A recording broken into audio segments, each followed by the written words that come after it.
దేవుని పరిశుద్ధ నామాని స్తోత్రాలు. మీకు అందరికీ ప్రభువైన యేసుక్రీస్తు నామములో శుభాభివందనాలు. పరిశుద్ధ గ్రంథం నుండి యెషయా గ్రంథం 43వ అధ్యాయం 4వ వాక్యాన్ని నేను చదువుతున్నాను, గమనించండి.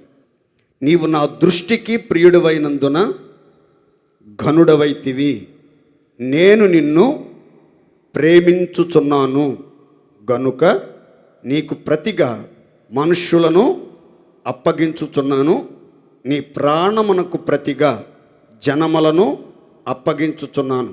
భయపడకుము, నేను నీకు తోడై ఉన్నాను. దేవునికి మహిమ కలుగును గాక. అందరూ సంతోషంగా చెప్దామండి. హల్లెలూయా. ఈరోజు ప్రపంచవ్యాప్తంగా ప్రేమికుల దినోత్సవం జరుగుతుంది, వ్యాలంటైన్స్ డే.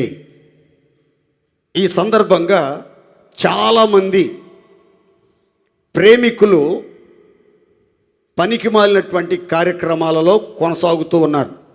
స్వచ్ఛమైనటువంటి ప్రేమ యొక్క అర్థం, భావం తెలియనటువంటి మూర్ఖులు మూర్ఖత్వంతో, కామ వికారపు చేష్టలతో పార్కుల్లో, బస్టాండ్ల్లో, రైల్వే స్టేషన్లో, మరుగు స్థావరాలలో ప్రేమ కార్యకలాపాలు కొనసాగించే దౌర్భాగ్యమైనటువంటి పరిస్థితులు నేటి సమాజంలో మనం కళ్ళతో చూస్తున్నాం. అయితే ప్రేమ అంటే స్త్రీ పురుషుల మధ్యలో, ప్రియుడు ప్రియురాలు మధ్యలో కలిగేది మాత్రమే కాదు, కానీ తల్లిదండ్రులను ప్రేమించడం, తండ్రి మీద కలిగే ప్రేమ, తల్లి మీద కలిగే ప్రేమ, అన్నదమ్ముల మీద ప్రేమ, స్నేహితుల మధ్యలో ప్రేమ, భార్య మీద ప్రేమ, ఇలా ఎన్నో రకాల ప్రేమలు బాహ్య ప్రపంచంలో మన కళ్ళ ఎదుట కనబడతా ఉంటాయి. కొన్ని ప్రేమల్లో స్వార్థం ఉంటుంది, కొన్ని ప్రేమల్లో ప్రతిఫలాన్ని ఆశించి, ఏదో మన నుండి ఆశించి మనల్ని ప్రేమిస్తున్నట్లు నటిస్తూ ఉంటారు. హృదయంలో చెడుతనాన్ని పెట్టుకుని నోటి మాటలతో ప్రేమను ఒలకబోసే ప్రేమలు కూడా బాహ్య ప్రపంచంలో కళ్ళకు కట్టినట్లుగా అక్కడక్కడ మనకి కనబడతాయి. అయితే ఈరోజు నేను యేసుక్రీస్తు యొక్క ప్రేమను గురించి మీతో చెప్పబోతున్నాను. యేసుక్రీస్తు సృష్టికర్త అయిన పరమ తండ్రి నిన్ను ప్రేమించుచూ ఉన్నాడు. అందరు విశ్వాసంతో చెప్పండి గట్టిగా ఆమేన్. ఇక్కడ చదువుకున్న వాక్యం ఏంటంటే, నేను నిన్ను ప్రేమించుచున్నాను. ఈ మాట ఎవరు చెప్పారంటే, స్వయం సంభూతుడైనటువంటి సర్వశక్తి గల దేవుడే చెప్పాడు. ఎవరితో అనంటే, నీవు నా దృష్టికి ప్రియుడవైతివి గనుక ఘనుడవైతివి, నేను నిన్ను ప్రేమించుచూ ఉన్నాను గనుక నీకు ప్రతిగా మనుష్యులను అప్పగించుచున్నాను, నీ ప్రాణమునకు బదులుగా జనములను అప్పగించుచున్నాను అని దేవుడు మాట్లాడినట్లుగా పరిశుద్ధ గ్రంథంలో మనం గమనిస్తాం. దేవుడు ప్రేమస్వరూపి. దేవుడు మనకు అనుగ్రహించే ఆత్మ కూడా ప్రేమగల ఆత్మనే ఇచ్చెను అని దైవజనుడు పౌలు తిమోతికి ఉత్తరం రాశాడు. మనలందరినీ కూడా దేవుడు అంధకార సంబంధమైన రాజ్యములో నుంచి విడిపించి తాను ప్రేమించిన ప్రేమ కుమారుని రాజ్య నివాసునులుగా చేశాడు అని బైబిల్ చెప్తుంది. మనమంతా ఏ సామ్రాజ్యానికి సంబంధించినటువంటి ప్రజలమంటే, యేసుక్రీస్తు ప్రేమ సామ్రాజ్యములో ఉన్నటువంటి ప్రజలం. ఆ సామ్రాజ్యాధినేత ప్రేమస్వరూపి. ఆ సామ్రాజ్యంలో అడుగుపెట్టిన వాళ్ళందరిని కూడా ప్రేమతో అభిషేకించాడు కనుక అందరూ కూడా ప్రేమతత్వం మూర్తీభవించిన వ్యక్తుల్లాగా జీవిస్తూ ఉన్నారు. అయితే దేవదేవుడు ప్రేమ గనుక ఆయన మనలను నిశ్చయంగా నిరంతరం ప్రేమిస్తూనే ఉన్నాడు. దేవునికి స్తోత్ర. దేవుని ప్రేమ ఎలాంటిది, దేవుడు ఎవరిని ప్రేమిస్తాడు అనే విషయాలు నేను వివరంగా చెప్తాను, జాగ్రత్తగా గమనించండి. దేవుని ప్రేమ ఎలాంటిది, దేవుడు ఎవరిని ప్రేమిస్తాడు అనే విషయాలు మీకు వివరంగా 3-4 మాటలు చెప్తాను, గమనించండి. పరిశుద్ధ గ్రంథంలో ఇర్మియా గ్రంథం 31:3 ఈ విధంగా చెప్తుంది. శాశ్వతమైన ప్రేమతో నేను నిన్ను ప్రేమించుచున్నాను గనుక విడువక నీ ఎడల కృప చూపుచూ ఉన్నాను. తలల పైకి చూడాలి. అక్కడ రాయబడిన మాట, చాలా కాలము క్రిందట యెహోవా వాక్కు నాకు ప్రత్యక్షమై ఇలాగు సెలవిచ్చెను అంటున్నాడు భక్తుడైనటువంటి ఇర్మియా. ఏ మాట ఇర్మియాకు వినబడింది? దేవుడు ప్రత్యక్షమై ఏ మాటతో అతన్ని ధైర్యపరిచాడు, ఆదరించాడు, బలపరిచాడు అని అంటే ఈ విధంగా చెప్తున్నాడు. ఏమని? శాశ్వతమైన ప్రేమతో నేను నిన్ను ప్రేమించుచున్నాను గనుక విడువక నీ ఎడల కృప చూపుతూనే ఉంటాను. పర్వతాలు తొలగిపోయినా, మెట్టలు తత్తరిల్లినా నా కృప నిన్ను విడువదు విడువదు. ఎందుకో తెలుసా? నేను నిన్ను శాశ్వత ప్రేమతో ప్రేమించుచున్నాను. దేవునికి స్తోత్ర. ఈ లోకంలో ధరణిలో ఉన్న ప్రేమలన్నీ కూడా ఏవి స్థిరం కాదండి, ఏవి కూడా స్థిరం కాదు. భార్యాభర్తలను ఒక్కసారి మీరు చూడండి. వివాహమైన క్రొత్తలో ఎంతో ప్రేమగా చిలక గోరెంకల్లాగా ఏక మనస్సు, ఏక భావం, ఏక తాత్పర్యం కలిగి ఒక్క ఆత్మయందు ఒక్క అడుగు జాడల్లో నడిపించబడుతూ ఉంటారు. ఒకే కంచం, ఒకే మంచం, ఒకే బైకు, ఎక్కడికి వెళ్ళినా ఎంతో అన్యోన్యంగా ఆదర్శవంతమైనటువంటి జంటగా ఉంటారు. కాలం గడుస్తున్న కొలది ఇద్దరు పిల్లలు కలిగిన తర్వాత, పిల్లలు ఎదుగుతూ ఉన్న తర్వాత వీళ్ళ మధ్యలో ప్రేమ క్రమక్రమంగా తరిగిపోవటం, ద్వేషం అంకురించడం ఆరంభమై కరుచుకోవటం, అరుచుకోవటం, గిచ్చుకోవటం, గిల్లుకోవటం, ఎడబాటు అనేది ఏర్పడటం, అరమరికలు ఏర్పడటం, ఒకరినొకరు ప్రేమగా పలకరించుకోలేకపోవటం, ఆదరించుకోలేకపోవటం, ధైర్యపరచుకోలేకపోవటం, మనసు విప్పి మాట్లాడుకోలేనటువంటి దౌర్భాగ్య స్థితి నేటి క్రైస్తవ కుటుంబాల్లో కూడా పొడచూపటం చాలా దుఃఖకరమైనటువంటి విషయం. ఒకే ఇంటిలో ఉన్నా, ఒకే చోట కాపురం ఉంటున్నా, కలిసి యాత్ర చేయుచున్నా సరే మనసులలో ఎడబాటు. మనుషులు కలిసి ఉంటున్నారు, మనసులు కలవట్లేదు. మనుషులు కలిసే కాపురం చేస్తున్నారు, హృదయాల్లో ఎడబాటు అనేది ఏర్పడటం మీరు చూస్తారు. అదేవిధంగా బంధుమిత్రుల యొక్క ప్రేమ కూడా మీరు అప్పుడప్పుడు చూసి ఆశ్చర్యపోతూ ఉంటారు.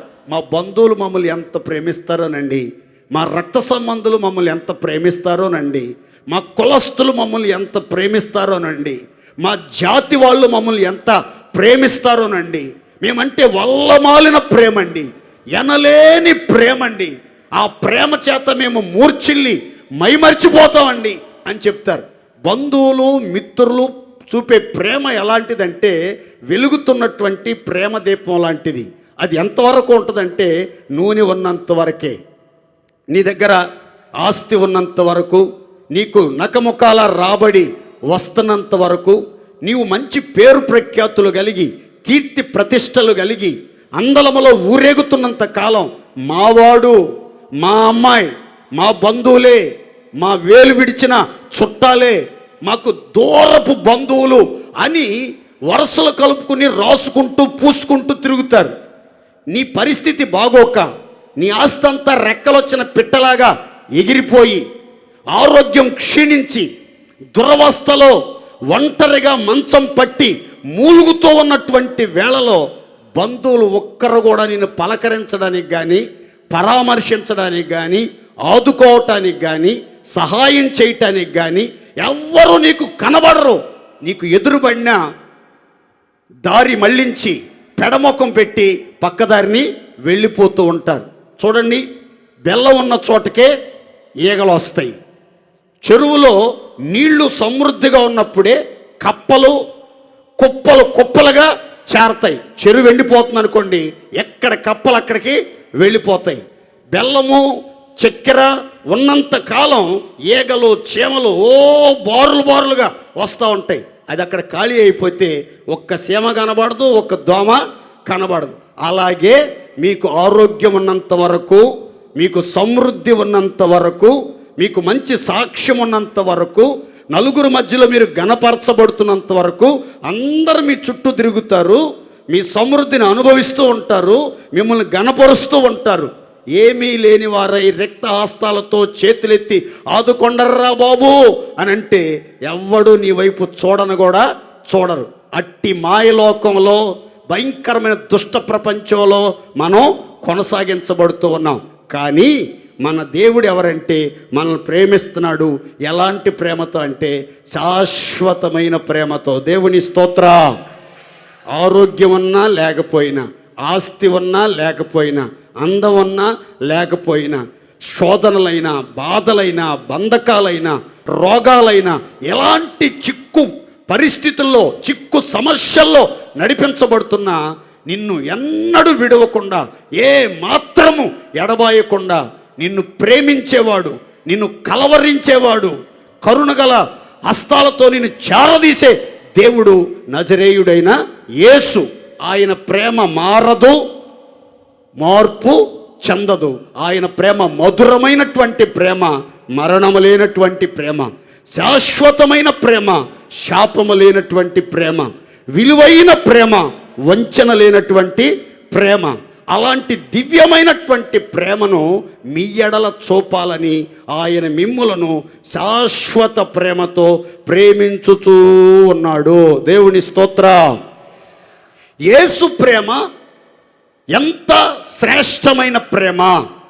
యేసు ప్రేమ ఎంత కాలము వరకు నీ మీద నిలిచి ఉంటుంది! యేసు నిన్ను, నీ కుటుంబాన్ని ఎంతవరకు ప్రేమిస్తాడు! ఎప్పుడు యేసయ్యకు నీ మీద అపరిమితమైన ప్రేమ, కొలతలు లేని ప్రేమ, విస్తారమైన ప్రేమ పొంగి పొరలి ప్రవహిస్తుంది అని మనం గమనించినట్లయితే పరిశుద్ధ గ్రంథంలో చక్కని మాట రాయబడింది. ఆ మాట చదువుకుని ముందుకెళ్దాం. చూడండి, యోహాను సువార్త 13వ అధ్యాయం 1వ వాక్యం అండి. యేసుక్రీస్తు ఈ లోకములో నుండి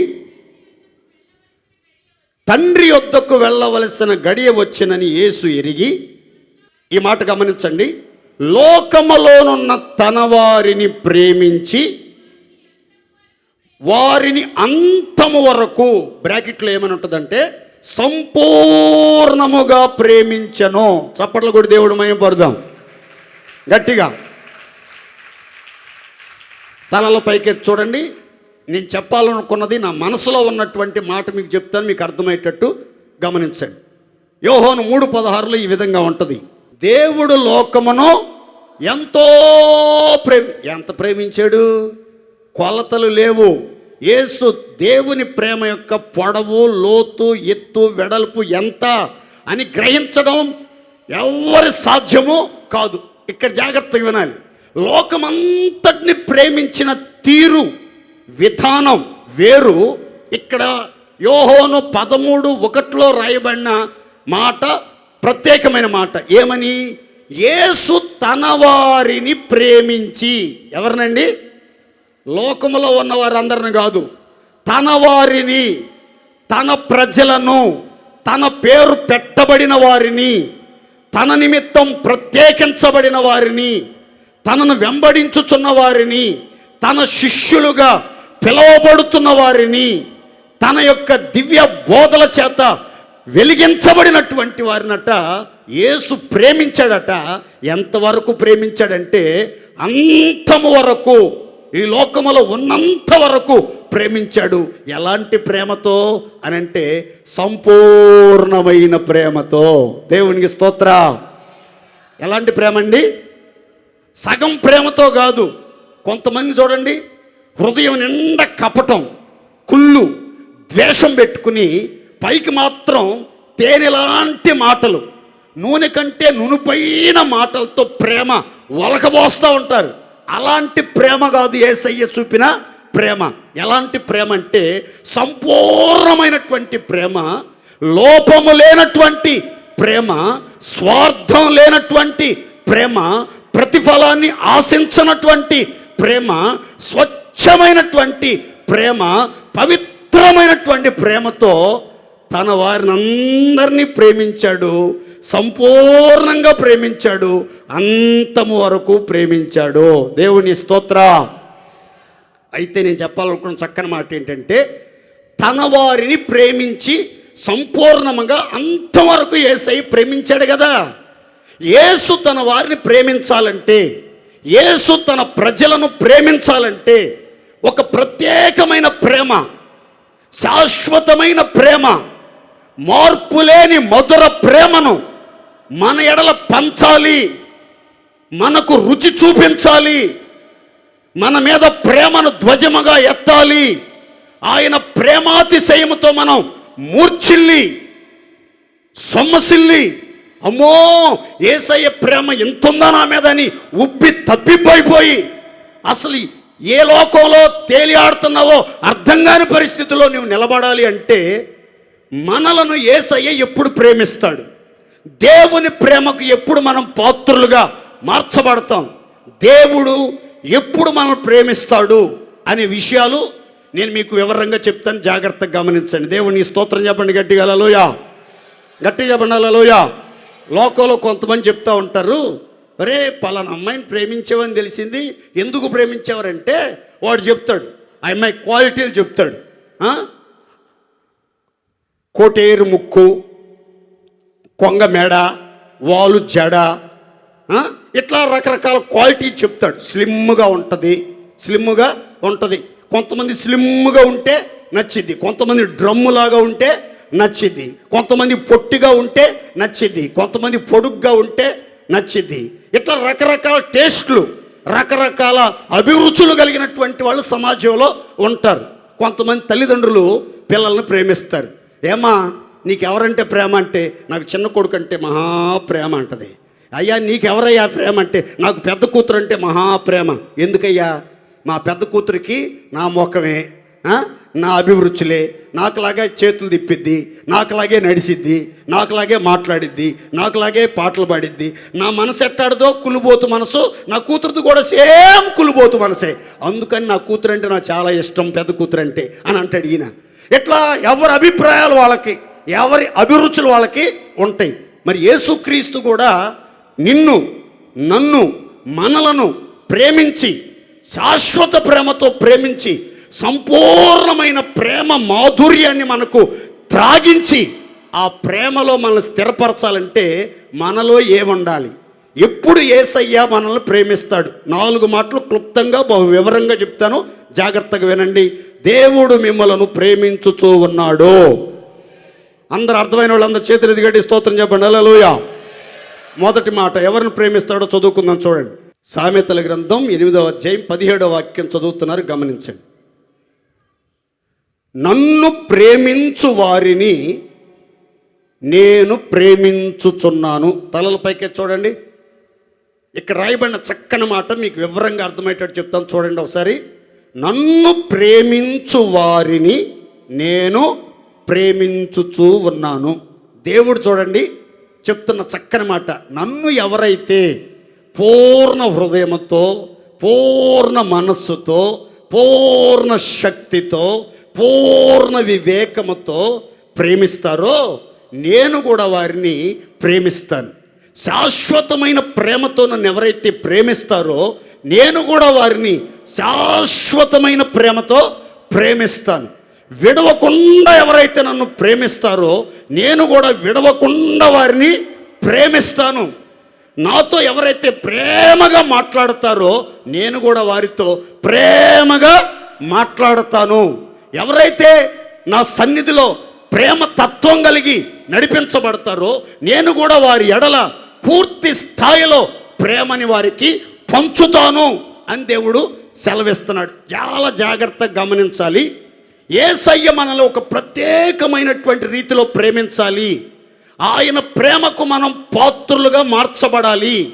ఆయన ప్రేమ మాధుర్యం అంతటిని మనం రుచి చూచి అనుభవించి ప్రేమలో పరవశించి పరవలు త్రొక్కి లోకాన్నంతా మరిచిపోయి దేవుని ప్రేమలోనే నిలిచి ఆశీర్వాదకరంగా నడిపించబడాలని అంటే, దేవుడు మనల్ని ప్రేమించాలంటే మన నుండి దేవుడు కోరుకుంటుంది ఏంటంటే మనము కూడా దేవుణ్ణి ప్రేమించాలి.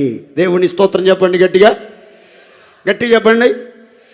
దీనికి సంబంధించిన ఎలాంటి మాటలే 2-3 మాటలు చెప్తాను చూడండి. నన్ను గణపరుచు వారిని నేను, మీరు పూర్తి చేస్తూ ఉండాలి నేను చెప్పే మాటలన్నీ. నన్ను గణపరుచు వారిని నేను దేవుని యొద్దకు రండి, అప్పుడు ఆయన, చెప్పాలి గట్టిగా. అంటే దీని అర్థం ఏంటి? ఇప్పుడు ఈ చదువుకున్న ఈ మాటలన్నీ, నేను చెప్పినటువంటి మాటలన్నిట్లో ఏముంటుందంటే, ఎవరు దేవుణ్ణి గణపరుస్తారో వారిని దేవుడు గణపరుస్తాడట. ఎవరు దేవుని యొద్దకు వస్తారో వాళ్ళ దగ్గరికి దేవుడు వస్తాడట. ఎవరు దేవుణ్ణి ప్రేమిస్తారో పూర్ణ హృదయంతో వారినే దేవుడు ప్రేమిస్తాడట. కనుక ప్రియులారా, దేవుడు నన్ను ప్రేమించాలి, దేవుడు నన్ను హత్తుకోవాలి, ఎత్తుకోవాలి, పట్టుకోవాలి, మార్చుకోవాలి, చేర్చుకోవాలి, నన్ను తన కౌగిట్లో భద్రంగా కాపాడుకోవాలి, విడువక ఎడబాయక తన ప్రేమ అంతటిని నా ఎడల కనుపరచాలి అని ఎవరైతే కోరుకుంటారో వాళ్ళు ఏం చేయాలంటే యేసుక్రీస్తు వారిని శాశ్వతమైన ప్రేమతో ప్రేమించాలి. అట్టి వారందరికీ కృప కలుగునుగాక. గట్టి చెప్పండి ఆమేన్. యేసయ్యను మనం ఎలాంటి ప్రేమతో ప్రేమించాలంటే, యేసయ్య చెప్తున్నాడు, ఎవరైతే నన్ను ప్రేమిస్తారో నేను వారిని ప్రేమిస్తాను. యేసయ్యను మనం ఎలాంటి ప్రేమతో ప్రేమించాలి? చక్కని మాట మీకు చెప్తాను. పరమగీతం 1వ అధ్యాయం 4వ వాక్యం. నన్ను ఆకర్షించుము, మేము నీ యొద్దకు పరిగెత్తుకుని వచ్చేదము. రాజు తన అంతఃపురములోనికి నన్ను చేర్చుకొనెను, సంతోషించి ఉత్సహించదము. ద్రాక్ష రసము కన్నా నీ ప్రేమను ఎక్కువగా స్మరించదము. యథార్థమైన మనసుతో వారు నిన్ను ప్రేమించుచూ ఉన్నారు. దేవుని స్తోత్రం చెప్పండి హల్లెలూయా. గట్టిగా చెప్పండి హల్లెలూయా. ఈ 3వ శరణాన్ని కూడా మీరు చదువుకుంటే 1వ అధ్యాయం 3వ శరణంలో ఏమని ఉంటుందంటే, కన్యకలు నిన్ను ప్రేమించుచున్నారు అనే మాట రాయబడి ఉంటుంది. కన్యకలు నిన్ను ప్రేమించుచున్నారు. ప్రియుడైనటువంటి యేసుక్రీస్తునట కన్యకలైనటువంటి వారందరూ, అనగా పరిశుద్ధత కలిగినటువంటి బిడ్డలంతా కూడా ప్రేమిస్తున్నారట. ఎలాంటి ప్రేమతో ప్రేమిస్తున్నారు అనంటే, యథార్థమైనటువంటి మనస్సుతో, యథార్థమైన హృదయంతో, యథార్థమైన మాటలతో, యథార్థమైన ప్రవర్తనతో, యథార్థమైన క్రియలతో ఆ ప్రాణప్రియుడైన యేసును ప్రేమిస్తూ ఉన్నారు. ఆయన ప్రేమను స్మరించుకుంటూ, ఆయన ప్రేమను గుర్తు చేసుకుని మరి ఆ ప్రేమ మాధుర్యాన్ని రుచి చూస్తూ, ఆ ప్రేమ మాధుర్యాన్ని తలపోసుకుంటూ ఆయన్ను స్తుతించుచు గణపరుస్తూ నిండు మనసుతో యథార్థమైన హృదయంతో యేసుని ప్రేమిస్తూ ఉన్నారు. దేవునికి స్తోత్ర. మనము కూడా దేవుని ప్రేమ చేత ఆకర్షించబడాలి. యేసయ్య కల్వరి ప్రేమలో ఏముందంటే ఆకర్షణ ఉంది, అట్రాక్షన్. ఒక్కసారి ఆ కల్వరి శిలువ వైపు మనం చూసామంటే, ఆ కల్వరి శిలువ మీద వేలాడుతున్న యేసు ఆ కఠినమైన శ్రమల మధ్యలో కూడా చిరునవ్వులు చిందిస్తూ ఒక్కసారి నీ వైపు చూశాడంటే ఆ ప్రేమకు నీవేమైపోతావంటే మైమరిచిపోతావు. కనుక ఆయన కల్వరి ప్రేమతో నిన్ను నన్ను మనందరిని ఆకర్షించుకున్నాడు. మనమంతా ఆయన యొద్దకు, ఆయన సన్నిధికి పరిగెత్తుకుని వస్తున్నాం. వచ్చిన మనం ఏం చేయాలంటే ద్రాక్షారసం కన్నా మధురమైన ఆయన ప్రేమను స్మరించుకుంటూ, గుర్తు చేసుకుంటూ, యథార్థమైన మనసుతో యేసుక్రీస్తు ప్రభువుని, ప్రాణప్రియుడైన యేసుని అధికముగా ప్రేమించినట్లయితే ఆయన కూడా మనలను అధికమైన ప్రేమతో ప్రేమిస్తాడు. దేవునికి స్తోత్ర. గట్టిగా చెప్పండి హల్లెలూయా. కనుక ప్రియులారా, మనం ప్రేమించేటప్పుడు యథార్థమైనటువంటి మనసుతో ప్రేమించాలి, పూర్ణ హృదయంతో ప్రేమించాలి. నోటి మాటలతో కాదు ప్రేమించాల్సింది, నోటి మాటలతో కాదు ప్రేమించాల్సింది, నాలుకతో కాదు ప్రేమించాల్సింది, క్రియతోనూ సత్యముతోనూ నిజమైనటువంటి ప్రేమతో యేసయ్యను మనం ప్రేమించాలి. అప్పుడే ఆయన మనల్ని ప్రేమించడం ప్రారంభిస్తాడు. దేవుని స్తోత్రం చెప్పండి గట్టిగా హల్లెలూయా. ఇంకొక మాట చెప్తాను చూడండి. ఎవరైతే యేసు ప్రేమలో పడతారో, యేసు ప్రేమలో పడతారో, ఎవరు యేసుని యథార్థమైన మనసుతో ప్రేమిస్తారో, ఎవరు యేసుక్రీస్తుని హృదయపూర్వకంగా ప్రేమిస్తారో, ఎవరు యేసయ్య ప్రేమ పతాకం కింద నిలబడతారో, ఎవరి మీద యేసుక్రీస్తు ప్రేమ గాలులు విసురుతూ ఉంటాయో, ఎవరు యేసుక్రీస్తు ప్రేమ చేత తృప్తిపరచబడి మూర్ఛిల్లిపోయి ఉంటారో, వాళ్ళ జీవితంలో గొప్ప కార్యాలు జరుగుతాయి. అయితే యేసుక్రీస్తు ప్రేమ చేత మనం తృప్తిపరచబడాలంటే మనమంతా కూడా యేసయ్యను ప్రేమించాలి, దేవుణ్ణి ప్రేమించాలి. దేవుణ్ణి ఒక వ్యక్తి ప్రేమిస్తున్నాడు అనే దానికి గుర్తేంటి? I love you Jesus, Jesus I love you అంటే సరిపోద్దా? కుదరదు. దేవుణ్ణి ప్రేమించడం అంటే ఏమిటో, దేవుణ్ణి ప్రేమించే వ్యక్తిలో కనిపించే స్పష్టమైనటువంటి స్వభావాలు, లక్షణాలు, క్రియలు ఎలా ఉంటాయో చాలా చక్కని మాటలు వ్రాయబడ్డాయి. మీరందరూ తప్పకుండా ఆ మాటలన్నీ కంఠస్థం చేయాలని ప్రేమతో మీకు తెలియపరుస్తున్నాను. యోహోను రాసిన మొదటి పత్రిక 4వ అధ్యాయం 19 నుండి 21 వాక్య భాగాలు చదువుతున్నారు, జాగ్రత్తగా వినండి. ఆయనే మొదట మనలను ప్రేమించెను గనుక మనము కూడా ఆయన్ను ప్రేమించుచూ ఉన్నాము. ఎవడైనను నేను దేవుణ్ణి ప్రేమించుచున్నాను అని చెప్పి తన సహోదరుణ్ణి ద్వేషించిన ఎడల అతడు అబద్ధికుడగును. తాను చూచిన తన సహోదరుని ప్రేమించని వాడు తాను చూడని దేవుని ఎట్లు ప్రేమించగలడు? దేవుని ప్రేమించువాడు తన సహోదరుని కూడా ప్రేమింపవలను ఆజ్ఞను మనము ఆయన వలన పొంది ఉన్నాము. గట్టి చప్పట్లు కూడా దేవుడు మయం పడదాం. నేను దేవుడిని ప్రేమిస్తున్నానండి. దేవుడిని ప్రేమించడం మొదలుపెట్టిన తర్వాత ఎన్ని కష్టాలు వచ్చినా, ఎన్ని ఇబ్బందులు వచ్చినా ఆయన ప్రేమిస్తానే ఉన్నాను. ఆయన విడిచిపెట్టలేదు, ఆయన సన్నిధిని విడిచిపెట్టలేదు, ప్రార్థన విడిచిపెట్టలేదు, వాక్యాన్ని చదవటం విడిచిపెట్టలేదు, సన్నిధికి రావటం విడిచిపెట్టలేదు, కానుకలు ఇవ్వటం విడిచిపెట్టలేదు అని మీలో చాలామంది చెప్తారు. అయితే ఇక్కడ చాలా జాగ్రత్తగానండి, యోహోను దేవుని ప్రేమను ఎంత చక్కగా వివరిస్తున్నాడో చెప్తాను చూడండి. ఎందుకు యోహోను దేవుని ప్రేమను అంత వివరంగా రాయగలిగాడనంటే, యోహోనుని ఎవరు ఎక్కువగా ప్రేమించారంటే యేసుక్రీస్తే ఎక్కువ ప్రేమించాడు. దేవుని స్తోత్రం చెప్పండి గట్టిగా. యేసు ప్రేమించిన శిష్యుడు అని బైబిల్లో అతని గురించి వ్రాయబడింది. యేసు చేత ప్రేమించబడి ఆయన రొమ్మున ఆనుకొని ఆయన హృదయాన్ని బాగా అర్థం చేసుకున్నటువంటి శిష్యుడు పత్రిక రాస్తూ అంటాడు, దేవుడే మొదట మనలందరినీ ప్రేమించాడు గనక మనము కూడా ఆయనను ప్రేమింప బద్ధులమై ఉన్నాము. దేవుని స్తోత్ర. ఎవరైనా ఒకరు నేను దేవుణ్ణి ప్రేమిస్తున్నాను స్థిరమైన ప్రేమతో హృదయపూర్వకంగా నేను యేసయ్యను ప్రేమిస్తున్నానని చెప్పి తన సహోదరుణ్ణి ద్వేషించాడనుకో, తన సహోదరుణ్ణి దుర్భాషలాడాడనుకో, తన సహోదరుని మీద దురాలోచన చేశాడనుకో, తన సహోదరునికి కీడు కలుగజేశాడనుకో, తన సహోదరుణ్ణి నష్టపరిచాడనుకో, తన సహోదరునికి ఇబ్బంది కలుగజేశాడనుకో, వాడట అబద్ధికుడు, అబద్ధికుడు అని దేవుని వాక్యం చెప్తుంది. దేవుణ్ణి ప్రేమిస్తానని చెప్తున్నాడు, సహోదరుని ద్వేషిస్తున్నాడే వాడు అబద్ధికుడు, వాడు అబద్ధికుడు.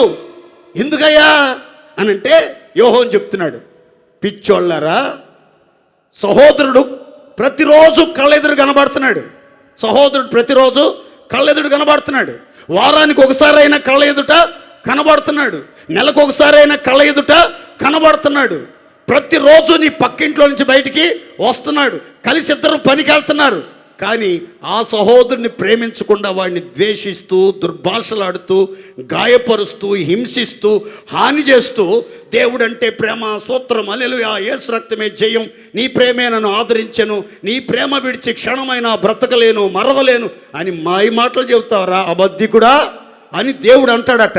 అందుకని బైబిల్ అంటుంది, చూసే సహోదరుని ప్రేమించలేకపోతున్నావు. ఎప్పుడైనా నువ్వు దేవుడిని చూసావా? మిమ్మల్ని అడగాలనుకున్న ప్రశ్న ఏంటంటే, రాత్రి నుంచి నిద్ర కూడా పట్ల ఈ ప్రశ్న అడుగుదామని. మీలో ఎవరైనా యేసు ప్రభుని చూసారా? నిజంగా చెప్పండి, అబద్ధం ఆడుకొని చెప్పండి. యేసు ప్రభుని చూసి ఎవరైనా రక్షించబడ్డారా? చెప్పాలి గట్టిగా. యేసు ప్రభుని నిజంగా చూసి ప్రేమించారా? చూడకుండా ప్రేమిస్తున్నారా? చెప్పాలి గట్టిగా, అందరు చెప్పాలి గట్టిగా. నేనన్నా 1-2 సార్లు కళ్ళలో చూశాను ప్రభువుని, దర్శనంలో చూశాను. మీలో కొంతమంది చూసి ఉండొచ్చు. అయితే చాలామంది పేతురు అంటాడు, మీరు చూడకయే, దేవుణ్ణి చూడకయే ఆయన్ని ప్రేమించుచున్నారు గనుక మీరు ఆత్మరక్షణ పొందుకొని చెప్పనసక్యమును మహిమాయుక్తమైన సంతోషము గలవారై ఆనందిస్తున్నారు. చూడకుండానే యేసయ్యని ప్రేమించారు. మీరంతా చూడకుండానే యేసయ్యని ప్రేమించారు. అయితే చూస్తూ ఉన్న సహోదరుణ్ణి ప్రేమించగలుగుతున్నారా? దేవుణ్ణి ప్రేమిస్తున్నాను, దేవుణ్ణి ప్రేమిస్తున్నాను, దేవుణ్ణి ప్రేమిస్తున్నానని చెప్తున్నావు. సహోదరుని ద్వేషించినట్లయితే నువ్వు నిజంగా సత్యవంతుడివి కాదు, యథార్థమైన ప్రేమ కాదు, స్వచ్ఛమైన ప్రేమ కాదు. ఇది నిజంగా దేవుణ్ణి ప్రేమించే వ్యక్తి యేసుక్రీస్తు రక్తంతో కడగబడి పరిశుద్ధ కుటుంబంలో చేర్చబడినటువంటి సహోదరులను, సహోదరీలను పవిత్రమైన ప్రేమతో, స్వచ్ఛమైనటువంటి ప్రేమతో, మిక్కుటమైన ప్రేమతో హృదయపూర్వకంగా ప్రేమించుదురుగాక. గట్టిగా చెప్పండి హల్లెలూయా. ఈ ప్రేమ లేకుండా, సహోదర ప్రేమ లేకుండా, ఇంటి వాళ్ళను ప్రేమించకుండా, ఇరుగు పొరుగు వాళ్ళను ప్రేమించకుండా, శత్రువులను ప్రేమించకుండా, స్నేహితులను ప్రేమించకుండా, దేవుడి ప్రేమ, దేవుని ప్రేమ, దేవుని ప్రేమ, దేవుని ప్రేమ అనుకుంటే ఏమి లాభం ఉండదు, ఏమి లాభం ఉండదు. మనమంతా ఒక సామ్రాజ్యానికి సంబంధించినటువంటి వాళ్ళము, ప్రేమ కుమారుని రాజ్య నివాసులు. మనకున్న రాజ్యం ప్రత్యేకమైంది. ఇది ప్రేమ రాజ్యం. ఏ రాజ్యం? హోసన్నా మందిరం భీమవరం అంటే ఏంటి? హోసన్నా మినిస్ట్రీ అంటే ఏంటంటే ఇది ప్రేమ రాజ్యం. ఏ రాజ్యం? ఈ రాజ్యంలో తీసుకొచ్చాడు దేవుడు మిమ్మల్ని. పాపములో నుంచి విడిపించి, విగ్రహారాధనలో నుంచి విడిపించి, నామకార్థ క్రైస్తవ సంఘాల్లో నుంచి విడిపించి, కుల రాజకీయాలు ఉండవు, గ్రూపిజాలు ఉండవు, అల్లర్లు ఉండవు, బడాయి మాటలు ఉండవు, విపరీతమైన చేష్టలు ఉండవు. ఇది ప్రేమ రాజ్యం, కల్వరి ప్రేమ రాజ్యం. ఇది ప్రేమతత్వం మూర్తిభవించిన పరిశుద్ధుల రాజ్యం అని దేవుడు ఎరిగి ఈ రాజ్యంలోకి మిమ్మల్ని తీసుకొచ్చాడు. ఈ రాజ్యంలో ఉన్న మీరంతా ఏం చేయాలంటే ఒకరిని ఒకరు హృదయపూర్వకంగాను, మిక్కుటముగాను, స్వచ్ఛమైన ప్రేమతో యథార్థంగా ప్రేమించుకొందముగాక. గట్టిగా చెప్పండి హల్లెలూయా, గట్టిగా చెప్పండి హల్లెలూయా. పగ కలహమును రేపుతుందట, ప్రేమ దోషాలను కప్పుతుందట. నోరు తెచ్చి చెప్పండి ఒకసారి. పగ ఏం చేసిద్దండి? కలహాన్ని రేపిద్దట, ప్రేమ దోషాలను కప్పుద్దట. కనుక మనం ప్రేమ కలిగి నడుచుకోవాలి. దేవుని స్తోత్రం చెప్పండి గట్టిగా. ఈ సందర్భంలో ఇంకొక మాట కూడా చెప్తాను చూడండి.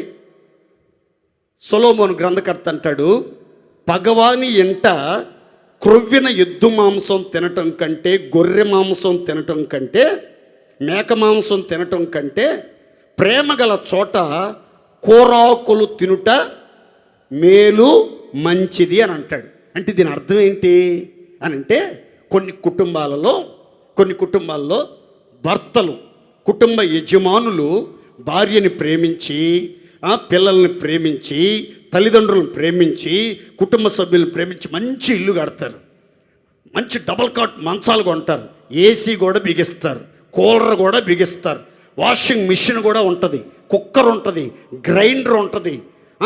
ఏ వస్తువు కూడా కొదువు లేకుండా అన్ని వస్తువులు కొంటారు. సకల వస్తు సామాగ్రి ఉంటాయి, సరుకులన్నీ సమృద్ధిగా ఉంటాయి. వంటింట్లో అన్ని రకాల ఫ్రూట్స్, ప్రతిరోజు మార్కెట్కి వెళ్ళి ఫ్రెష్గా ఉన్న ఫ్రూట్స్ తీసుకొచ్చి పెడతా ఉంటారు. అన్నీ ఉంటాయి కానీ ఇంట్లో ఏముండదో తెలుసా? ప్రేమ ఉండదు. ఏముండదండి?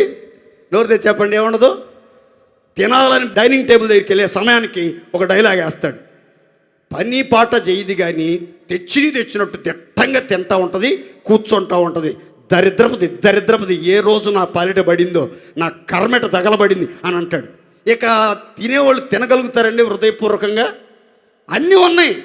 క్రొవ్విన మాంసం ఉంది, సమృద్ధి అయినటువంటి నిధులు ఉన్నాయి, అన్ని ఆహార పదార్థాలు కొదువు లేకుండా తృప్తిగా ఉన్నాయి. సుఖంగా అనుభవించడానికి సమస్తము సమకూర్చబడ్డాయి. కానీ అనుభవించేదానికి ఇంట్లో ఏమి లేదంటే ప్రేమ లేదు. కొన్ని కుటుంబాల్లో చూడండి, చిన్న గుడిసెలో ఉంటారు, కనీసం సాపు కూడా ఉండదు, కనీసం ఫ్యాన్ కూడా ఉండదు, కనీసం లైటింగ్ కూడా ఉండదు. కానీ ఆ భార్య భర్తలు ఇద్దరూ ఎంత ప్రేమగా ఉంటారో, ఎంత అన్యోన్యంగా ఉంటారో, ఎంత సంతోషంగా ఉంటారో, ఎంత చక్కగా ఉంటారో. ఒకరినొకరు అర్థం చేసుకోలేకపోయినా సరే ఒకరినొకరు అర్థం చేసుకుని ఎంతో ప్రేమగా జీవిస్తారు. పిల్లలు కూడా లేకపోయినా వాళ్ళు పెద్ద ఫీల్ అవ్వరు. నీకు నీవు, నీకు నేను, నాకు నీవు, నీకు నేను, నాకు నీవు, నీకు నేను, నాకు నీవు, ఇట్లా ఇద్దరు ఒకళ్ళొకళ్ళు ప్రేమించుకుంటూ ఉంటే ఎంత చక్కగా ఉంటుందండి ఆ కుటుంబం, ఎంత చక్కగా ఉంటుంది. కొన్ని కుటుంబాల్లో అన్నీ ఉన్నా కానీ ప్రతిరోజు ఏదో ఒక గొడవ, ఏదో ఒక సమస్య, ఏదో ఒక కలవరం. ఏ సమస్య లేకపోతే, ఏ గొడవ లేకపోతే ప్రశాంతంగా వాడు అన్నం తిండవు, ప్రశాంతంగా మనిషి అన్నం తిందో. అందుకని ఏదో గొడవ పెట్టిన కాసేపు అరుచుకుని ఆ తర్వాత అలసిపోయి దాదా అన్నం తిన్నారాక అంటది. ఇలాంటి దరిద్రులు ఉంటారు కొంతమంది. అందుకని బైబిల్ అంటుంది మనలో ప్రేమ అనేది ఎక్కువ ఉండాలి. మనం ప్రేమ సామ్రాజ్యానికి చెందిన వాళ్ళం, దేవుణ్ణి ప్రేమిస్తున్నాం కదా. నీ ఇంటి వాళ్ళను ప్రేమించండి, ఇరుగు పొరుగు వాళ్ళని ప్రేమించండి, శత్రువులను కూడా ప్రేమించండి, అందరికీ ప్రేమను పంచండి. ఎందుకు పంచాలయ్యా మనం దేవుని ప్రేమ అని అంటే, ఇదే యోహోను చెప్తాడు 13:34లో. ఏమనంటే, మీరు ఒకరినొకడు ప్రేమించుట వలన మీరు నా శిష్యులని అందరూ తెలుసుకుంటారు. దేవుని స్తోత్రం చెప్పండి, గట్టి చెప్పండి హల్లెలూయా. మీరు బైబిల్ పట్టుకుని, పాటల బొక్కు పట్టుకుని, తెల్ల బట్టలు వేసుకుని, పెద్ద ముసుగులు వేసుకుని, మోకాళ్ళ మీద ఉన్నంత మాత్రాన వీళ్ళు యేసయ్య భక్తులు అనుకుంటా అని ఎవరు అనుకోరట. దేన్ని బట్టి యేసయ్య భక్తులు, యేసయ్య శిష్యులు, యేసయ్య బిడ్డలను అనుకుంటారు? ఏడు చెప్పరో? దేన్ని బట్టి? మనం చూపే ప్రేమ ఉందే, మనం చేసే సత్క్రియలు ఉన్నాయే, మనం మేలు చేస్తూ మంచితనాన్ని కనపరుస్తూ వెలుగు సంబంధాల వలె నడిపించబడుతున్నామే. ఆ క్రియలు చూసి మన ప్రేమ, మన క్షమ, మన సహనం, మనలో ఉన్న దయాగుణం ఇవన్నీ చూసి యేసు ప్రభు ఎలా ప్రేమించాడో అలాగే ప్రేమిస్తున్నారు. యేసు ప్రభు ఎలా చిరునవ్వులు చిందించేవాడో అలాగే చిందిస్తున్నారు. యేసు ప్రభు ఎలా దయామయుడో వీళ్ళు కూడా అంత దయాదాక్షిణ్యాలు కనపరుస్తున్నారు. యేసు క్రీస్తులో ఉన్న స్వభావాలన్నీ వీరిలో ఉన్నాయి కనుక వీరు నిజంగా యేసయ్య శిష్యులే, యేసయ్య సంబంధులే అని అందరూ యేసుని ఎర్రగని వారు అన్యజనులు సైతం ఆశ్చర్యపోయి ఆ ప్రేమ చేత ఆకర్షించబడి మందిరానికి రావాలి అని అంటే యేసు కల్వరి ప్రేమని గుండెల్లో నింపుకోవటం కాదు, ఆ ప్రేమను అనేకులకు పంచుదముగాక.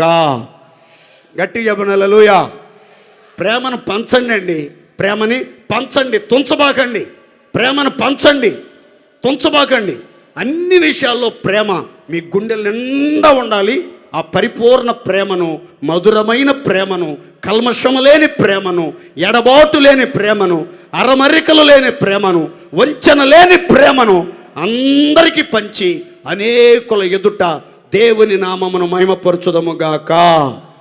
గట్టి చెప్పండి హల్లెలూయా. ఇంతకీ దేవుడు ఎవరిని ప్రేమిస్తాడు? ఆయన ఎవరైతే ప్రేమిస్తారో వారే ప్రేమిస్తాడు. దేవుడి స్తోత్రం. ఎఫెసీ పత్రిక 5వ అధ్యాయం 25-24. క్రీస్తు సంఘమును ప్రేమించి, ఎవరిని ప్రేమిస్తున్నాడు యేసుక్రీస్తు? ఎందుకని? 24వ వాక్యం. సంఘము క్రీస్తునకు లోబడినట్టుగా. చాలండి, చూడండి. ఎందుకు క్రీస్తు సంఘాన్ని ప్రేమించాడు? ఎప్పుడు క్రీస్తు సంఘాన్ని ప్రేమించాడు? సంఘంలో ఏ స్వభావాన్ని చూసి, ఏ క్యారెక్టర్ చూసి, ఎలాంటి శుభ లక్షణాలను చూచి సంఘాన్ని ప్రేమించాడు అనంటే, సంఘమట యేసు క్రీస్తుకి పూర్తి స్థాయిలో లోబడుచూ ఉన్నది. దేవునికి స్తోత్ర. గట్టి చెప్పండి హల్లెలూయా. ఎవరైతే యేసయ్యకు లోబడతారో, యేసయ్యకు విధేయత చూపుతారో, యేసయ్య ఆలోచన చేత నడిపించబడతారో, వాళ్ళందరినీ యేసయ్య ప్రేమిస్తాడు, పోషిస్తాడు, సంరక్షిస్తాడు, పరిమళ వాసనగా మారుస్తాడు. దేవునికి స్తోత్రం కలుగునుగాక. గట్టి చెప్పండి హల్లెలూయా. ఇంతకీ సంఘం అంటే ఏంటో తెలియాలిగా మనకి. ఇటు చూడండి, తల్లపైకి చూడండి. క్రీస్తు సంఘమును ప్రేమించి. నోరితే చెప్పండి, క్రీస్తు ఏం చేశాడు? సంఘం అంటే ఏంటంటే బైబిల్ ఈ విధంగా చెప్తుంది, దేవుడు తన స్వరక్తమిచ్చి సంపాదించిన తన సంఘము. క్రీస్తు తన స్వరక్తమిచ్చి సంపాదించిన తన సంఘము. సంఘం నాది కాదు, మీది కాదు. సంఘం ఎవరిదంటే దేవుడిది. దేవుని స్తోత్రం చెప్పండి. సంఘం కొరకు నువ్వు సిలువ వేయబడలేదు. సంఘం కొరకు నీ తాత సిలువలో మేకులు కొట్టబడి వేలాడదీయబడి సావలేదు, శపించబడిన సావు. ఎవరు చచ్చారు? శాపగ్రస్తమైన చావు. ఎవరు మేకులతో కొట్టబడ్డారు? ఎవరు ఆఖరి రక్త బొట్టు వరకు చిందించారంటే యేసు క్రీస్తు వారు ఆఖరి రక్తపు బొట్టు వరకు తన ప్రాణాన్ని దారబోసాడు. ఆ రక్త దారంలో నుంచి ఆవిర్భవించిందే జీవము కలిగిన దేవుని సంఘం. దేవునికి స్తోత్ర. అందుకే పరమగీతంలో రాయబడి ఉంటుంది, రాజకుమార పుత్రిక, నీ పాదరక్షలతో నువ్వు ఎంత అందంగా నడుచుచున్నావు. నీ ఊరువులు శిల్పకారి చేసిన ఆభరణముల వలె ఆడుచున్నవి. నీ నాభి దేశం మండలాకార కలశం, సమ్మిళిత ద్రాక్షారసం దాని యందు వెళితిపడకుండాను గాక అని ఉంటుంది. సంఘం అంటే ఎవరంటే రాజకుమార పుత్రిక. ఎవరండి? రాజు ఎవరంటే యెహోవా దేవుడు రాజు. కుమారుడు ఎవరంటే యేసు క్రీస్తు. పుత్రిక ఎవరంటే రారాజు అయినటువంటి తండ్రి అయిన దేవుడు తన సొంత కుమారుడైన యేసు క్రీస్తు వారిని లోకాన్ని పంపగా, లోకములో ఉన్న తన వారిని ప్రేమించిన యేసునాథుడు లోకమంతటి కొరకు ప్రాణం పెడితే ఆ రక్తధారల్లో నుంచి ఆవిర్భవించిందే రాజకుమార పుత్రిక. దేవునికి స్తోత్ర. ఈ సంఘాన్నట యేసయ్య ప్రేమిస్తున్నాడట. యేసయ్య ప్రేమిస్తున్నాడట. ఎందుకు ప్రేమిస్తున్నావయ్యా? మీరు రక్తంతో కొన్న సంఘాన్ని, మీరు రక్తంతో కడగబడిన సంఘాన్ని, మీ స్వకీయ సంపాద్యమైన సంఘాన్ని ఎందుకు ప్రేమిస్తున్నావు ప్రభు అని అంటే, యేసు ప్రభు చెప్తున్నాడు, సంఘం క్రీస్తుకు లోబడుతూ ఉంది. ఏం చేస్తుందండి? నోరు తెచ్చి చెప్పాలి అందరు గట్టిగా. క్రీస్తు శిరస్సు సంఘానికి. క్రీస్తు శిరస్సు, శరీరం అనేది సంఘమునకు క్రీస్తు శిరస్సు. ఎవరు కూడా సొంత ఆలోచనలను ప్రయోగించకూడదు సంఘంలో. జాగ్రత్త గుర్తుపెట్టుకోండి. సంఘంలో దేవుని నడిపింపు మాత్రమే జరగాలి. పరిశుద్ధాత్ముని నడిపింపు మాత్రమే జరగాలి. దేవుని చిత్తం మాత్రమే సంఘానికి బయలుపరచబడాలి. దేవుని సంకల్పాలు మాత్రమే తెలియపరచబడాలి. దేవుని ఆలోచనల చేత మాత్రమే సంఘం నడిపించబడాలి. దేవునికి మహిమ కలుగును గాక. అలా కాదని దేవుని యొక్క ఆలోచన కాకుండా మీ సొంత ఆలోచనలు, మీ సొంత పెత్తనాలు, మీ సొంత ప్రయోగాలు చేయటానికి దేవుని శిరస్సు ఉండవలసిన స్థలంలో మీ శిరస్సు కనుక పెట్టుకున్నారనుకో, పుచ్చగా పగిలినట్టు పగిలిపోద్ది దేవుడు దేవాల. ఎందుకంటే ఈటెక్కి ఊడిపోద్ది, పగిలిపోద్ది అంతే. ఇంకా అంతే, నామరూపాలు కూడా ఉండవు. ఏమైంది రావాడు తలకాయ అట్ట పగిలిపోయిందంటే అనవసరంగా తలదూర్చాడంట క్రీస్తు శరీరం అనే సంఘంలో. ఎందుకు లేనిపోయింది? ఆయనది కదా సంఘం, ఆయన శిరస్సు కదా సంఘానికి, ఆయన ఆలోచన కదా సంఘానికి అవసరం. ఈడెవడండి పనికి మళ్ళుడు, ఈడు ఆలోచనలు, ఈడి పెత్తనాలు చేయటానికి అని అందరూ అనుకుంటారు. అందుకని మనమంతా కూడా క్రీస్తు ఆలోచన చేత నడిపించబడాలి. క్రీస్తునకు సంఘము లోబడినట్లుగా సంఘములో సభ్యులమైన మనమంతా కూడా యేసు క్రీస్తుకు మాత్రమే లోబడి జీవించుదముగాక. గట్టి చెప్పండి హల్లెలూయా. ఎవరైతే క్రీస్తు యేసుకు లోబడి జీవిస్తారో, ఆయన వాక్యానికి లోబడి జీవిస్తారో, ఆయన నడిపింపుకు లోబడి జీవిస్తారో, ఆయన చిత్తానికి లోబడి జీవిస్తారో వాళ్ళందరినీ యేసయ్య ప్రేమిస్తాడంటండి. క్రీస్తు ప్రేమించి ఏం చేస్తాడనంటే పరిమళ వాసనగా చేస్తాడు. చెప్పండి గట్టిగా, ఏ వాసన? కమ్మని సువాసన, కమ్మని సువాసన. యేసు క్రీస్తు ప్రేమించాడు అని అంటే నిన్ను, నీ జీవితాన్ని పరిమళ వాసనగా మారుస్తాడు. ఇంకా నీ జీవితం దుర్భరమైనటువంటి దుర్వాసన కొడుతుంది. బుక్కవాని తైలంలో చచ్చినేగల బొట్టు ద్వారా చెడు వాసన కొట్టినట్లుగా నీ జీవితం, నీ కుటుంబం, నీ పిల్లలు, నీ సాక్ష్యం కంపు కొడుతుందంటే అర్థం ఏంటంటే యేసు ప్రేమకు నీవు పాత్రుడవు కాదు అని అర్థం. కనుక మీరంతా యేసయ్యకు పూర్తిగా లోబడండి, యేసయ్య ప్రేమకు పాత్రులుగా మార్చబడండి. దేవుడు ఖచ్చితంగా మిమ్మల్ని పరిమళ వాసనగా చెయ్యునుగాక. గట్టిగా చెప్దామండి, హల్లెలూయ. ఎవరిని ప్రేమిస్తాడు యేసయ్య? రెండో విషయం చెప్పండి, ఎవరిని ప్రేమిస్తాడు? లోబడే సంఘాన్ని ప్రేమిస్తాడు. మీకు ఒక 2 ఎగ్జాంపుల్ చెప్తాను పరిశుద్ధ గ్రంథంలో నుంచి, చాలా ప్రాముఖ్యమైన విషయాలు. రాజుల మొదటి గ్రంథం 12వ అధ్యాయం 24వ వాక్యం. యెహోవా సెలవిచ్చినది ఏమనగా, జరిగినది నా వలననే జరిగెను. మీరు ఇశ్రాయేలు వారగు మీ సహోదరులతో యుద్ధము చేయుటకు వెళ్ళక అందరూ మీ ఇండ్లకు తిరిగిపోవుడి. కాబట్టి ఈ మాట అండర్లైన్ చేసుకోండి. వారు యెహోవా మాటకు లోబడి దానిని బట్టి యుద్ధమునకు పోక నిలిచిరి. తలల పైకి చూడండి అందరూ. ఇక్కడ ఒకంత 2 నిమిషాలు చరిత్ర చెప్పి ముందుకెళ్తాను చూడండి. ఇశ్రాయేలు సర్వ సమాజానికి మొదటి రాజు సౌలు రాజు. ఎన్ని సంవత్సరాలు పరిపాలించాడు? 40 సంవత్సరాలు. ఎన్ని సంవత్సరాలు? సౌలు తర్వాత రాజు దావీదు. ఎన్ని సంవత్సరాలు పరిపాలించాడు? 40 సంవత్సరాలు. దావీదు తర్వాత రాజు దావీదు కుమారుడైన సొలొమోను. ఇతను ఎన్ని సంవత్సరాలు పరిపాలించాడు? 40 సంవత్సరాలు. సొలొమోను తర్వాత అతని కుమారుడైనటువంటి రెహబాము రాజరికానికి వచ్చాడు. పట్టాభిషేకం చేయబడి రాజ్య పరిపాలన చేస్తున్నాడు. అప్పుడు ఆ రాజ్యంలో పెద్దలంతా వచ్చి చెప్పారు, రాజా, మీ తండ్రి గారి సమయంలో ఈ ప్రజలు కొన్ని ఇబ్బందులు ఎదుర్కొన్నారు, చిన్న సమస్యలు ఎదుర్కొన్నారు, చాలా కష్టాలు పడ్డారు.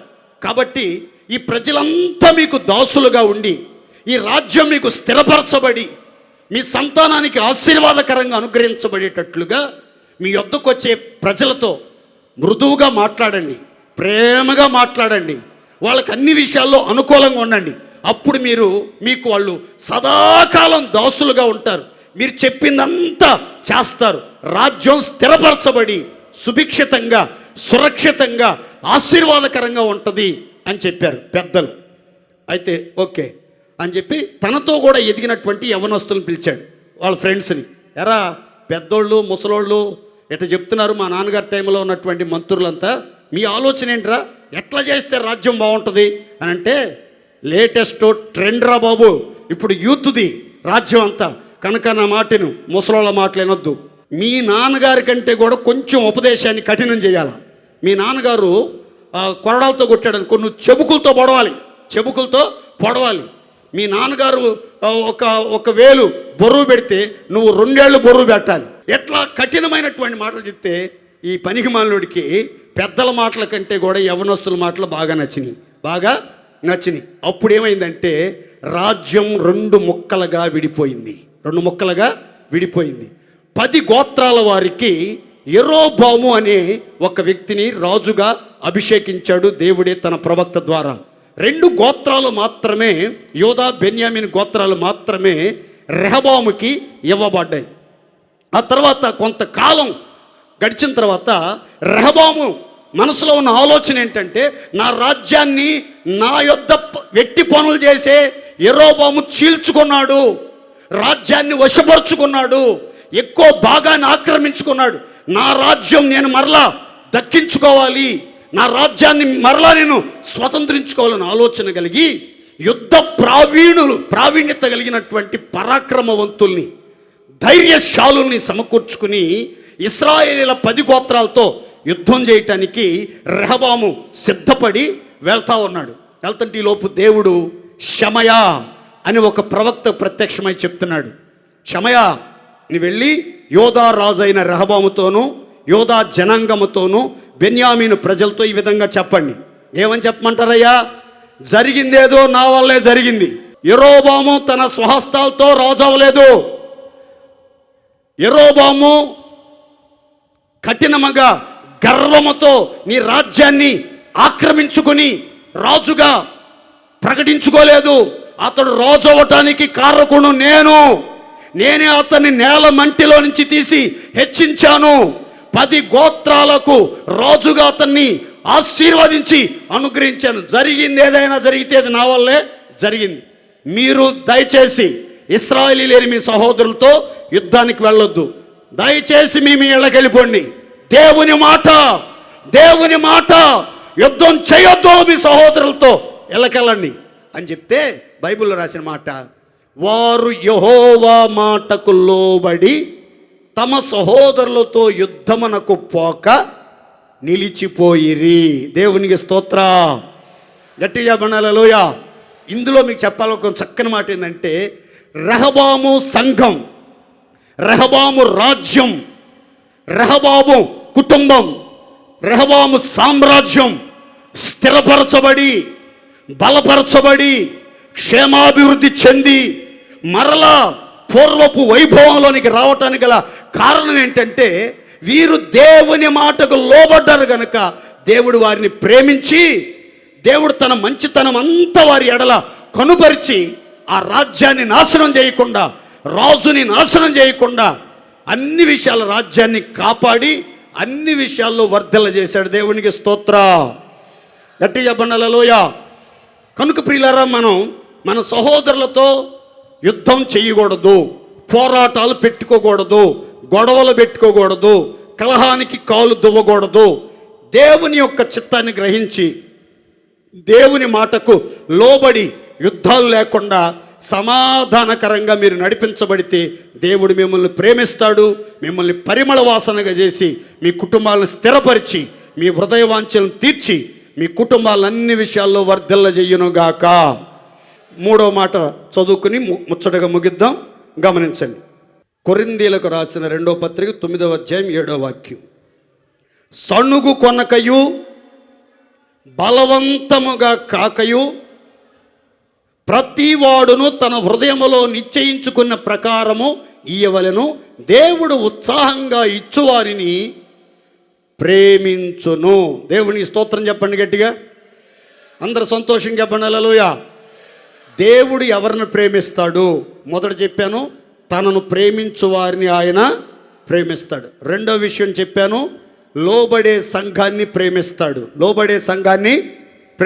మూడో మాట చెప్తున్నాను, గుర్తుపెట్టుకోండి. దేవుడు ఉత్సాహముగా ఇచ్చు వారిని ప్రేమించును. దేవుని స్తోత్రం చెప్పండి గట్టిగా హల్లెలూయా.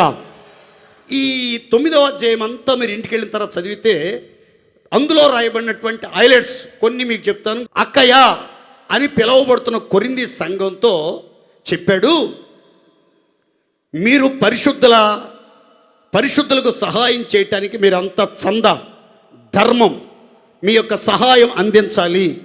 మీరు పరిశుద్ధుల పరిచర్యకి సహాయం చేస్తారని, ధర్మం చేస్తారని, కానుకలు ప్రోగు చేసి అందిస్తారని నేను మాసిదోనియా సంఘంలో ఎంతో గర్వంగా అతిశయంగా చెప్పాను. పెద్దలతో చెప్పాను, దైవ సేవకులతో చెప్పాను, నాయకులతో చెప్పాను. మీరు లోగడ ఇచ్చేదమని చెప్పినటువంటి మీ ధర్మం ఏమైంది?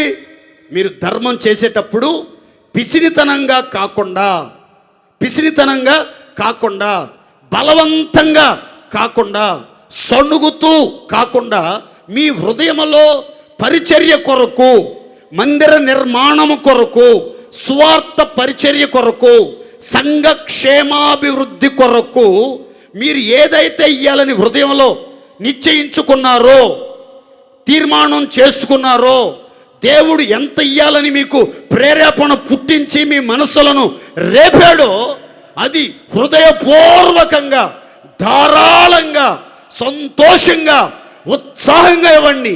ఎందుకు అనంటే దైవజనుడు చెప్తున్నాడు, ఉత్సాహంగా ఇచ్చు వారిని దేవుడు ఎంతో ప్రేమించుచున్నాడు. దేవుని స్తోత్ర. గట్టిగా చెప్పండి హల్లెలూయా. కానుక ఇచ్చేటప్పుడు మందిర నిర్మాణానికి నేను చెప్పే మాటలు జాగ్రత్తగా వినండి, అపార్థం చేసుకోవద్దు. కొంతమంది అపార్థం చేసుకునే వాళ్ళు ఉన్నారు, దయచేసి అపార్థం చేసుకోకుండా నేను చెప్పే మాటలు జాగ్రత్తగా వినండి. మందిరానికి కానుక ఇవ్వాలని కొంతమందికి ఆశ ఉంటుంది.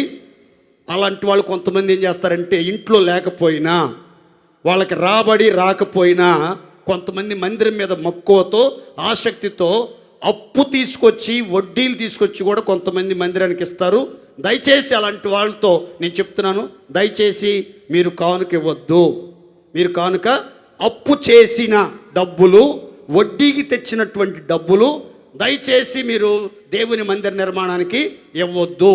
ఇవ్వకపోయినా దేవుడు మిమ్మల్ని ఏమి అండో, మిమ్మల్ని అన్ని విధాలుగా ఆశీర్వదిస్తారు. మీరు చేయగలిగిన ప్రార్థన చేయండి, పరిచర్య చేయాలనుకుంటే పరిచర్య చేయండి. ధన సహాయమే చేయాలన్న ఆలోచన ఏమి లేదు, ఉద్దేశం ఏమి లేదు. మీకు ఉందనుకోండి సంతోషంగా ఇవ్వండి, కానీ అప్పు తెచ్చి వడ్డీలకి తెచ్చి పొరపాటున దేవుని మందిరానికి ఇవ్వద్దు. దేవుని స్తోత్ర. మరలా చెప్తున్నాను, అప్పు తెచ్చి పొరపాటున ఇవ్వద్దు. మీరు ఇచ్చేది ఏదైనా 10,000 5,000 50,000 లక్ష అయినా 10 లక్షలైనా మీరు హృదయపూర్వకంగా ఇవ్వండి, ధారాళంగా ఇవ్వండి, సంతోషంతో ఇవ్వండి. దేవుడు మిమ్మల్ని ప్రేమించునుగాక. గట్టి చెప్పండి హల్లెలూయా. కొంచెముగా విత్తువాడు కొంచెంగా పంట కోస్తాడు, సమృద్ధిగా ఇత్తువాడు సమృద్ధిగా పంట కోస్తాడు. మీరు ఔదార్యం కలిగి ధర్మం చేసినందువల్ల ఈ పరిచర్య మూలంగా మీరు యోగ్యులని అందరికీ కనపరచబడతారు. దానిని బట్టి అనేకులు దేవుని మహిమపరచుదురుగాక.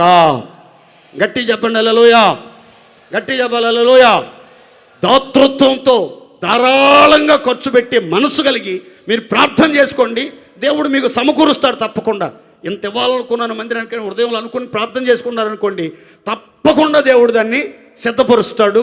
దేవుని మందిరానికి సంతోషంగా భార్యాభర్తలు కుటుంబం అంతా కలిసి వచ్చి మందిర నిర్మాణానికి ఖర్చు పెట్టమని ఇవ్వండి, తప్పకుండా దేవుడు మిమ్మల్ని ఆశీర్వదిస్తాడు. బైబిల్లో చిన్న వాక్యాన్ని మీకు చదివి ముగిస్తాను.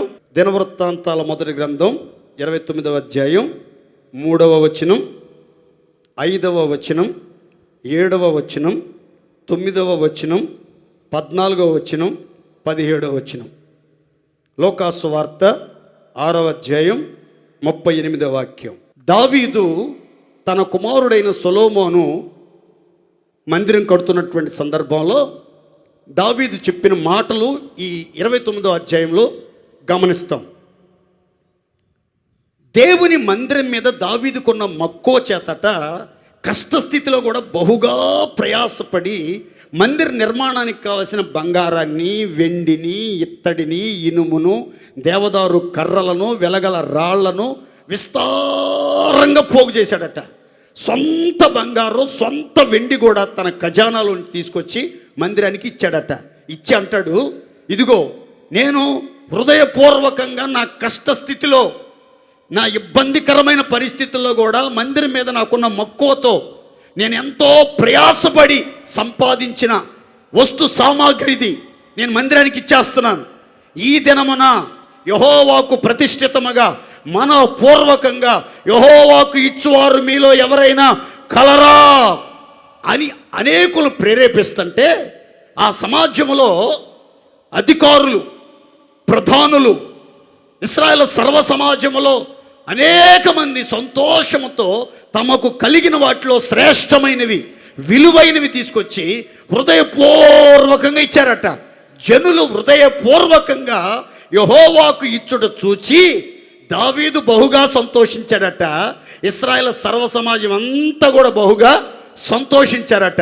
ఈ విషయాలన్నీ చెప్తూ దావీదు అంటాడు, అయ్యా నీకు ఇచ్చుటకు మేము ఏ పాటి వారమయ్యా, నీవు మాకు ఇచ్చిన దానిలో కొంత మరలా మేము నీకు ఇచ్చుచూ ఉన్నాము. మాకున్నదంతా నీవిచ్చినదేనయ్యా, మాకున్నదంతా నీవిచ్చిందే. ఈ ఐశ్వర్యం, ఈ ఇళ్ళు వాకిళ్ళు, ఈ ఉద్యోగం, ఈ హోదా, ఈ రాబడి, ఈ స్టేటస్ అంతా నీవిచ్చిందే. నీవిచ్చిన దానిలో కొంత మరలా నీకు ఇస్తున్నాం స్వామి. నీకు హృదయపూర్వకంగా యథార్థ హృదయంతో ఇచ్చే ఆ మనసు మాకు ఇచ్చేవయ్యా, మీకు స్తోత్రం తండ్రి అని కృతజ్ఞతాస్తుతులు చెల్లించినట్లు దావీదు చరిత్రలో మనం గమనిస్తాం. కనుక హృదయపూర్వకంగా ఇవ్వాలి, ప్రతిష్ఠితముగా దేవునికి ఇవ్వాలి, మక్కువతో మందిరం మీద దేవునికి ఇవ్వాలి. లోకాసు వార్త 6:38 చదివాం కదండి, అక్కడ ఈ విధంగా ఉంటుంది చూడండి. క్షమించండి, అప్పుడు మీరు క్షమించబడుదురు, ఇయ్యుడి మీకు ఇయ్యబడును, మీరు అణచి కుదిలించి దిగజారునట్లుగా నిండు కొలతతో మనుషులు మరలా మీకు కొలిచెదరు, మీరు ఏ కొలతతో కొలుస్తారో అదే కొలతతో కొలవబడునుగాక. గట్టిగా చెప్పండి హల్లెలూయా. దేవునికి ఎంత కొలతతో, ఎంత పరిమాణంలో దేవునికి ఇస్తారో అదే కొలతతో అంత ఉన్నతమైన ఆశీర్వాదాలతో దేవుడు మరల మిమ్మల్ని తృప్తిపరుస్తాడు. కనుక దేవునికి ఇవ్వండి, దశమ భాగాలు ఇవ్వండి, ప్రతిష్ఠిత అర్పణలు ఇవ్వండి, స్వేచ్ఛార్పణలు ఇవ్వండి, కృతజ్ఞత అర్పణలు ఇవ్వండి, ప్రథమ ఫలాలు ఇవ్వండి, మందిర నిమిత్తం ప్రత్యేకమైనటువంటి అర్పణలు, మందిర నిర్మాణం పూర్తయ్యేంత వరకు సంతోషంగా ఇచ్చిన వాళ్ళు మరలా ఇవ్వండి, ఇబ్బంది ఏమి లేదు. నేను చెప్పేదాకా ఇస్తానే ఉండండి. ఎందుకనంటే మీరందరూ కూడా నా దేవుని చేత ప్రేమించబడాలి. మీ యొద్ద నుండి ఏదో విస్తారమైన ఫలం పొందాలని మాటలు చెప్పట్లేదు. మీరంతా దేవుని ప్రేమకు పాత్రులుగా మార్చబడాలి, దేవుని ప్రేమను రుచి చూచి అనుభవించి ఆ ప్రేమలో స్థిరపరచబడాలి. శాశ్వతమైన దేవుని ప్రేమ మీ అందరి మీద ప్రత్యక్షపరచబడాలంటే మీరు ఉత్సాహంగా దేవుని మందిరానికి పరిచర్యకి ఇవ్వండి. దేవుడు మిమ్మలను ప్రేమించి అన్ని విషయాల్లో ఆశీర్వదించునుగాక.